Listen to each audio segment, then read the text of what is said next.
And it has to do with everything that the physical retail space can teach us about what's wrong with e-commerce today.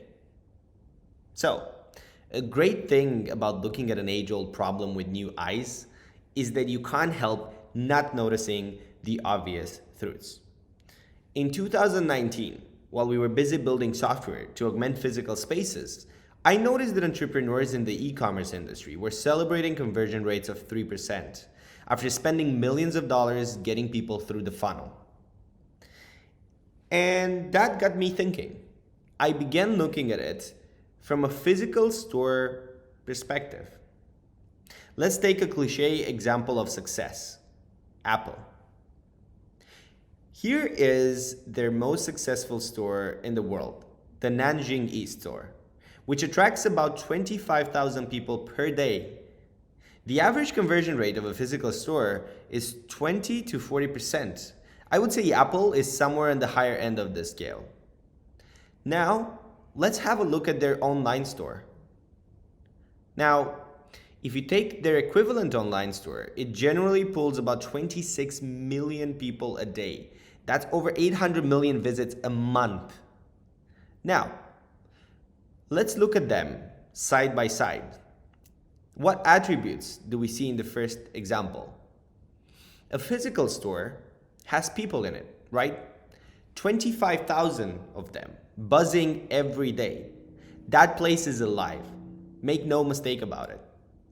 Now, I don't know about you, but whenever I land on Apple's website, I'm in a beautiful, empty mall, surrounded by ads. Humans are nowhere to be found.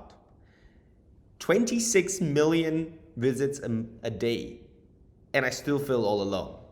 See, e-commerce stores are in a strange place, where they outsource their community and social activity on other high engagement platforms, while they're building the empty store that was envisioned for 56 kilobyte modems.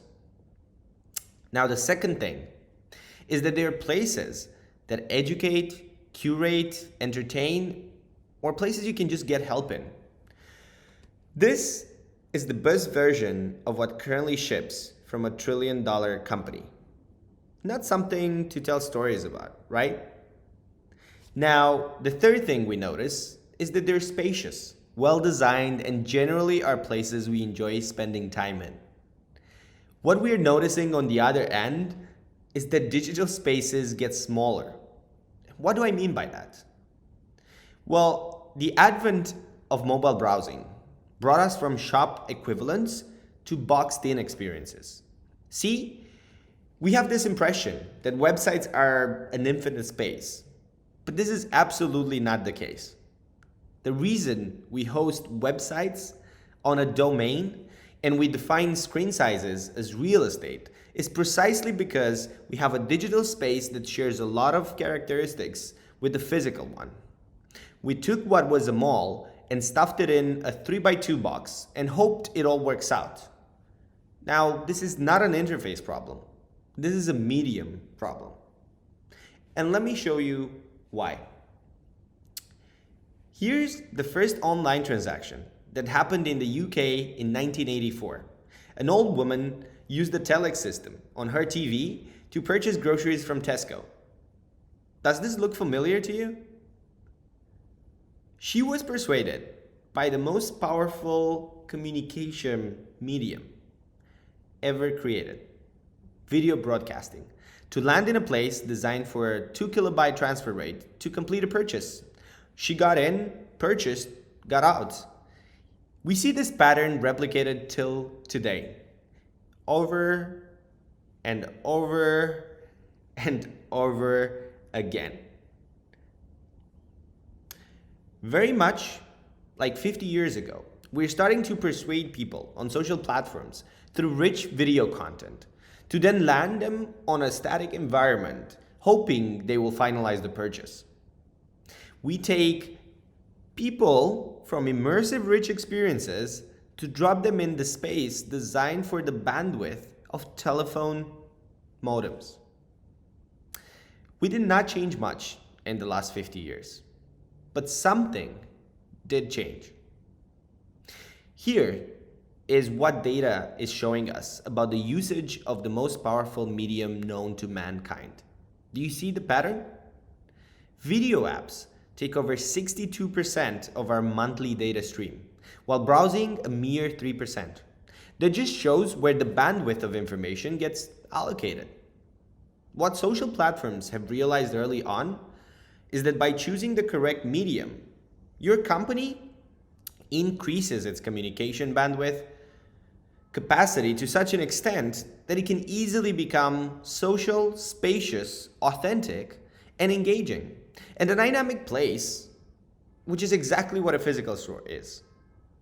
What we noticed in our first use cases was that video alone more than 10x the time spent on a website accessed from a mobile device. And I'm not talking about creating more video ads. It's completely different. For the first time, companies had the communication bandwidth to become educators, curators, and entertainers through the very products or spaces that they sell. Now, let's recap the physical shop traits that we can replicate online through video. We got spacious. A video has 30 to 60 frames per second, 256 kilobytes sound, a language layer, and a context when it is shown. If you put these elements together, we get a whole that is much greater than the sum of its parts, and effectively achieve a 50 to 100x more information being delivered every minute in the same real estate. We get a place that is social. Now, if it's not going to be the likes and the views that make it social, is the simple fact that it will have humans in them.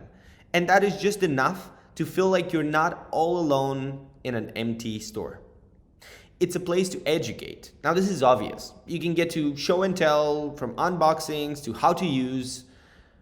It's going to be simple. And a place to entertain. Give people a reason to come back. Don't do ads. I know it's ad world, but don't do ads on your turf. Use it to give people a reason to come back.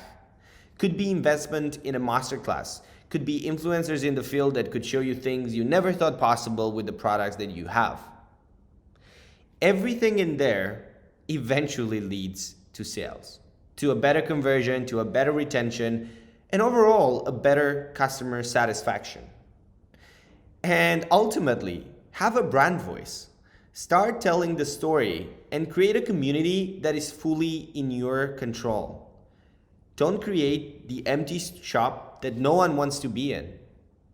Don't do that. Use the ads to attract people to come to a beautiful shop. Create a place where people truly want to come back to. That is on my side. Have a beautiful day, and hopefully you got enough information out of this to go out there and do some happy filming. My name is Edward. I'm the CEO at Holify, and it's been a pleasure talking to you today.